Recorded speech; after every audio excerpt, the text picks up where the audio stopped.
के साथ सीखें। आप जरूर सीखेंगे, यू कैन डू इट।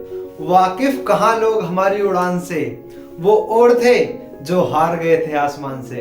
तो हेलो स्टूडेंट्स, क्या हाल चाल है आप सभी के। तो उम्मीद करता हूँ आप सभी बढ़िया होंगे, मस्त होंगे और मजे कर रहे होंगे। तो इस वीडियो में आज हम बात करने वाले हैं डे 2 के बारे में, जो कि बेसिक इंग्लिश कोर्स और स्पोकन इंग्लिश कोर्स का दूसरा दिन है। बहुत ही ज्यादा मजा आएगा आपको अगर आप इस पूरी वीडियो को देखेंगे और इससे पहले वाली जो मैंने वीडियो बनाई है डे 1 की उसको देखेंगे। तो बहुत ही मैंने नॉलेजेबल चीज डाली है इसमें, मैंने बहुत बारीकी से इसको कोर्स को बनाया है। और वाकई में अगर आपने ये सीख लिया तो आप इंग्लिश में मार नहीं खा पाएंगे। कॉन्वर्जेशन जो होती हैं, किससे बात करते हैं, तो उनमें आप मार नहीं खा पाएंगे। तो करते हैं आज जो हमारा टॉपिक है वो है मैनर्स। तो मैनर्स है क्या, यानी कि हिंदी में इसको हम बोलते हैं शिष्टाचार। हिंदी में बोलते हैं हम इसको शिष्टाचार। मतलब आपको पता है मैनर्स का मतलब क्या होता है, तमीज।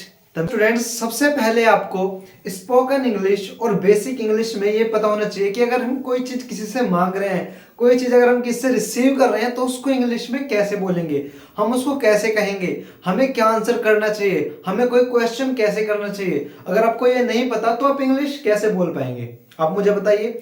तो स्टार्ट करते हैं। तो आज का जो पॉइंट है हमारा, अगर आप किसी से कुछ मांग रहे हो, देखो अगर हिंदी में समझ नहीं आ रहा, हो सकता है कि आपको हिंदी ना आती हो, तो मैं इंग्लिश में कर रहा हूं। अब repeat, when you are asking someone for something use, you can say please और काइंडली। अगर आप किसी से कुछ चीज मांग रहे हो तो आप कैसे वर्ड का यूज करें, प्लीज और काइंडली।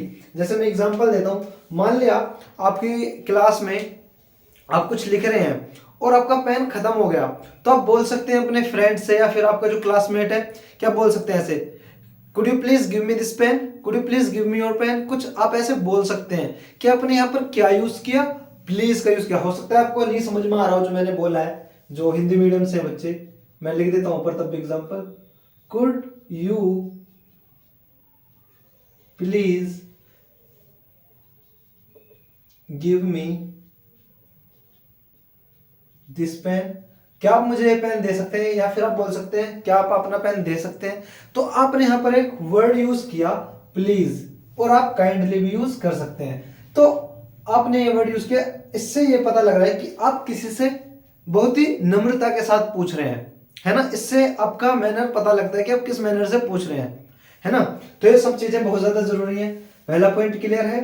अब आते हैं नेक्स्ट पॉइंट पर। जब आप कुछ चीज रिसीव करते हो, when you receive something from someone, तो क्या होता है, देखो आपको क्या बोलना चाहिए। मान लिया आपने यहाँ पे पेन ले लिया, तो आप क्या बोल सकते हैं अपने दोस्त को या फिर अपने क्लासमेट को, क्या बोल सकते हैं। आप बोल सकते हैं कि थैंक्स या फिर थैंक यू। और देखो इन दोनों वर्ड्स में, इन दोनों जो ये जो दोनों वर्ड हैं, इनमें अंतर भी होता है, डिफरेंस भी है। देखो मैं कैसे क्यों कह रहा हूँ डिफरेंस है, क्योंकि जब हम बोलते हैं थैंक्स, इसका मतलब है हम इनफॉर्मली बात कर रहे हैं, आप क्लासमेट या फिर अपने फ्रेंड से बोल सकते हैं थैंक्स। लेकिन थैंक यू ये ज्यादा फॉर्मल वर्ड हो जाता है। फॉर्मल का मतलब आप अपने टीचर से बोल सकते हैं, आप अपने जहाँ पर कॉलेज में जो आपके प्रोफेसर हैं, या फिर कहीं भी जहाँ पर आप काम करते हैं, वहां पर आप थैंक यू बोल सकते हैं, क्योंकि ये ज्यादा फॉर्मल वर्ड है। और थैंक्स आप कहाँ बोल सकते हैं, जब आप अपने दोस्तों के साथ हैं, अपने घर में हैं, अपने भाई बहन के साथ, वहां पर। तो ये ज्यादा फॉर्मल वर्ड है, ये वाला फॉर्मल वर्ड है थैंक यू।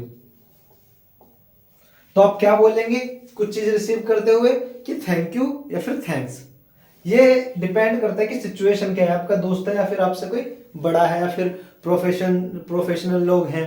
ये चीजें पता लगती हैं सिचुएशन के ऊपर। तो यहाँ पे देखो थर्ड, अब जब आपने ऐसा बोल दिया तो आपका दोस्त क्या कह सकता है आपसे, वो बोल सकता है वेलकम, या फिर मेंशन नॉट, या फिर माय प्लेजर, या फिर इट्स ओके, या फिर इट्स ऑलराइट। मतलब मैंने क्या कहा, सबसे पहले आपने अपने दोस्त से पेन मांगा, प्लीज का यूज किया, फिर आपने बोला उनसे थैंक्स या फिर थैंक यू। उसके बाद आपके दोस्त बोल रहे हैं कि वेलकम, कोई बात नहीं है ना, it's alright, it's okay, my pleasure, mention not. आप इनमें से कोई सा भी यूज कर सकते हैं, ये वाला यूज कर सकते हैं, ये वाला यूज कर सकते हैं, ये भी कोई सा भी यूज कर सकते हैं। मैंने कॉमा लगा रखा है देखो यहाँ, यानी कि इसका मतलब है और का मतलब होता है कि आप इनमें से कोई सा भी यूज कर सकते हैं। ठीक है, यहां तक समझ में आ गया। समझ में आ गया, बता दो। तो बबुआ नेक्स्ट है हमरा कौन सा है, जब आप किसी से बात कर रहे हो फोन पर, तो when you are talking over the phone, तो क्या करेंगे? अगर मान लिया आप किससे फोन पे बात कर रहे हैं और आपको पता नहीं लगा कि सामने वाले इंसान ने क्या बोला है, फोन पर आपको समझ नहीं आया कि नेटवर्क इशू हो सकता है, कुछ भी हो सकता है, क्या नहीं समझ पाए, आपको सुना ही नहीं आया जो उन्होंने बोला है, तो आप क्या बोल सकते हैं?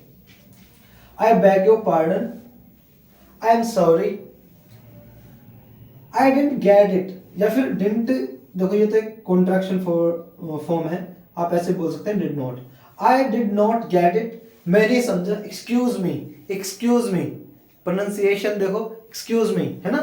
तो या तो आई बैग यू पार्डन, या फिर आई एम सॉरी, या फिर आई डिडंट गेट इट, या फिर I did not get it, या फिर एक्सक्यूज मी, एक्सक्यूज मी, ठीक है? कोई सा भी आप बोल सकते हैं इन चारों में से, इसमें से, इसमें से, इसमें से, या फिर इसमें से, आप कोई सा भी बोल सकते हैं।